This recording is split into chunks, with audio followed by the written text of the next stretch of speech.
everyone, welcome back to Melissa's Kitchen Table. I just wanted to do a quick updated video on the Instant Pot. This one's going to be more for beginners. I know a lot of people probably got it for the holidays and they don't know exactly how to use it. So I'm just going to go over some tips and tricks that I've learned along the way, and we'll just talk about how come I love it so much. And I've had it for well over a year and a half, and it's still my favorite appliance. So I am going to go ahead, turn you guys around, and let's get started. Okay, so this is the Instant Pot I have. I have a 8-quart pot, but the 6-quart is just like it. And so basically, when you first get it, this is probably the hardest part. In order to make sure everything comes up to the correct temperature and it comes up to pressure, this needs to be in very tight. If it's up at all in one area, even just like that, just a little bit, that's not going to work. It's going to take a very, very, very long time. One tip that I did learn personally with this is dishwasher safe. I used to always take this silicone ring out because it's completely removable, but I found that it stretched it. So I don't like to do that. I like to wash it in the pot. Let's see, what else about this? The insert ring does stink after a while. I've tried all of their suggestions. I've soaked it in baking soda, vinegar. I've even soaked it with some diluted bleach. I always run it through the dishwasher. Just certain foods, it just makes it stink after a while. But they're very cheap. I go right on Amazon and I got a pack of 2, and I've only replaced it once. I got this in August 2017, and this is the second ring I've put in here. And this one doesn't smell too bad since I've been making sure I keep it in here when I wash it. But you will have to switch that out eventually. Okay, so inside, mine came with a rack, and I do use this. This is great for if you have meat and you don't want it touching the liquid. You will always have to have some sort of liquid in your pot to make it come up to pressure. Typically, it's about a cup of liquid, whether it's water or broth or whatever. And then these pots are removable, and they, again, are dishwasher safe. I have a second one, and I personally do like having a second pot because I use it quite often, especially if I'm doing like a family dinner or a holiday or something like that. But I like to have a second one because, let me see if I can find it. The great thing about this is, and I bought this separate, it's just a silicone top you could put right on top of here and put the whole pot right in the fridge. So sometimes I will get my meal ready the night before and pop the lid on it, put it in the fridge, and then it'll be ready to go. And yes, I know the pot isn't the prettiest. You can use Barkeeper's Friend on it. I know that, and people have let me know that. And you can use it whenever you want to make it nice and shiny again. So the other thing that I had a hard time with when I first got this is getting the lid on. First, always make sure this, let me see, you can't see it. This knob right here, always make sure it's in the back of the pot. And it's going to be on a little bit of an angle. The arrow will be pointing to the right side over here. It's hard to see on here, but it does have an arrow here to unlock and lock. So it does show you, but you don't notice those off the bat, I have to say. So just make sure this thing is always in the back, the seal release thing, always in the back. Put it on at an angle and twist. And it beeps to let you know because it's plugged in. Let's see. This is another great thing that I got. It's an Instant Cook magnet. It's got all the times on there. So for a beef roast, you do it 30 to 40 minutes, whole chicken, pork, chicken breast, so on. This is great if you are not using a recipe and you just want to cook chicken wings in there really quick, or, you know, whatever. This is a good thing to go by.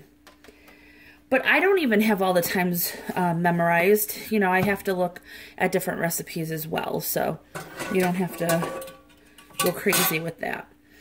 So basically, I think a lot of the questions, I don't know if you want to call them complaints or what you want to call them. Here, hang on, I gotta move you guys. All right, so the majority of the comments I get are on all these buttons on the side. I don't use any of them, I have to say. So the rice button is there. It's on 12 minutes. I believe this is the only one that doesn't change. It's always low pressure, 12 minutes. So that's great. You could cook your rice on that. But the other ones, like soup, you could change the minutes on it. And you could change the pressure. So they're kind of all the same. All of them, except for the rice, all work the same. Steam will be different. So personally, I always use, this is how you're going to use your buttons. Anytime you're going to pressure cook something, you're going to hit manual, and then the adjust button, the pressure button tells you high or low. So depending on what you're cooking, you might want high pressure, you might want low. Usually it is a high that you use. And then the plus and minus change your time. Then you just don't move anything, leave it alone.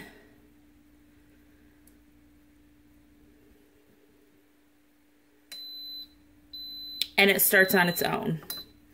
So you could just hit the cancel button over here if you want to cancel it. So that is the main function that I use it for. Manual to put it on pressure, hit the pressure button to adjust high and low, plus or minus for the time. And then you have the cancel button over here to turn it off. The other function I use the most is the saute button. So you hit saute, and the adjust button goes to less, normal, or more, depending on how high you want it. I typically use the more to sear the meat, and that's pretty much all I use that for, is if I'm going to make a roast or something that I want to sear prior to pressure cooking it. The other function that a lot of people love is the slow cooker. So you just hit slow cook, and then you could adjust the time. It goes by half-hour increments.